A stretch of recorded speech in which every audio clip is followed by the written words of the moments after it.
In the serene yet judgmental town of Obiduma, there lived a very beautiful young woman named Anamika. Despite her beauty, she bore a burden heavier than anyone her age should endure.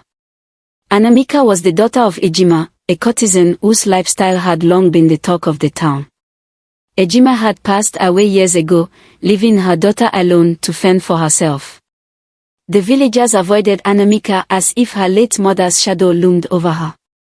Parents warned their children to stay away from her, fearing she carried a curse of promiscuity. Her days were lonely, and her nights were filled with silent tears, yet she found solace in her small farmland and the books her mother had left behind. One fateful afternoon, while Anamika was returning from her farm, she encountered two local girls, Adana and Chigazi. They stood in her path, eyes glinting with malice. "You're just like your mother," Adana sneered. "We saw you talking to Akomafuna, my fiancé. What were you planning? To steal him?" Anamika's brows furrowed in confusion. "Akomafuna. He approached me, asking for my hand, but I turned him down. Perhaps you should speak to him." Adana's rage flared. "Liar! How dare you blame him?" Before Anamika could respond, the girls jumped at her. They struck her with sticks and fists until she collapsed, bleeding and unconscious. Terrified of the consequences, the girls fled, leaving her lifeless form by the roadside. Anamika woke up in an unfamiliar hut, her body was aching from the attack. A warm, gentle voice greeted her. "You're awake," the man said. He was tall, with kind eyes and a reassuring smile. "Who are you?" Anamika whispered. "I am Obinwa," he replied. "I saw what those girls did and couldn't leave you there."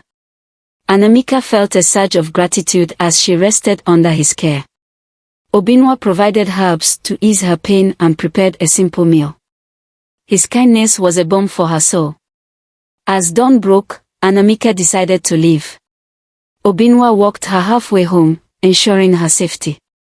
Their brief companionship left her with a spark of hope she hadn't felt in years.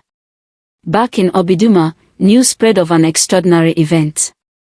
Princess Oluchi, who had remained hidden from the public, was to make her first appearance at an upcoming ceremony.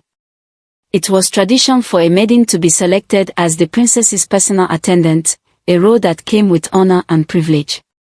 The palace guards announced that all maidens should gather before the royal compound the following day. Excited chatter filled the air, and girls adorned themselves in their finest attire. On her way to the palace, Anamika spotted a pregnant woman wincing in pain. The woman was bending on the roadside, begging for help. Anamika hesitated, knowing time was of the essence, but her heart wouldn't let her walk away. As others rushed past, she knelt beside the woman, supporting her to the herbalist's hut. By the time she arrived at the palace, the selection process was over, and disappointment weighed heavily on her shoulders. Anamika decided to visit Obinwa, yearning for his reassuring presence. They spoke for hours, sharing laughter and stories. She told him of the selection she had missed, and Obinwa admired her selflessness. Their conversation was interrupted when Adana and Chigazi barged in. "Stay away from her," Adana shouted at Obinwa. "She's nothing but the daughter of a harlot."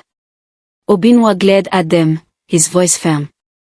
"Leave, or I'll report you to the elders for your cruelty." Hurt and humiliated, Anamika ran home, tears streaming down her face.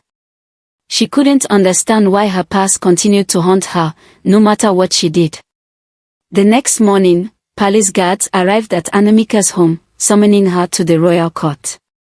Fear gripped her, but she complied. To her astonishment, the princess herself awaited her arrival. Princess Oluchi smiled warmly. "You have been chosen to accompany me during my unveiling," she said. "But I wasn't at the palace for the selection," Anamika stammered. Oluchi revealed the truth. She had disguised herself as the pregnant woman Anamika had helped. "I wanted to test the character of the maidens." You were the only one who stopped to help, despite what it cost you. That is why I chose you." Anamika's tears flowed freely as the weight of rejection lifted from her heart. On the day of the ceremony, Anamika stood proudly beside the princess, her beauty and poise captivating the crowd. Among them was Obinwa, who gazed at her with admiration. After the event, Oluchi led Anamika to a grand chamber. There stood Obinwa, now dressed in royal attire. To Anamika's shock, he was the prince, Oluchi's brother. "I've loved you since the day I met you," Obinwa confessed. "Will you be my bride?" Overwhelmed, Anamika accepted. Together, they approached the king, who blessed their union.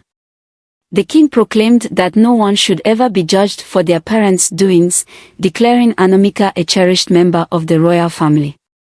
Adana and Chigazi were left to deal with their guilt and shame, while Anamika and Obinwa began a life of love, respect, and happiness, proving that kindness and integrity always triumph in the end. The moral of this story is that kindness is a virtue that can rewrite destinies, and we should never judge others by their lineage. Thank you for watching. Don't forget to like, comment and subscribe to the channel. See you on the next one.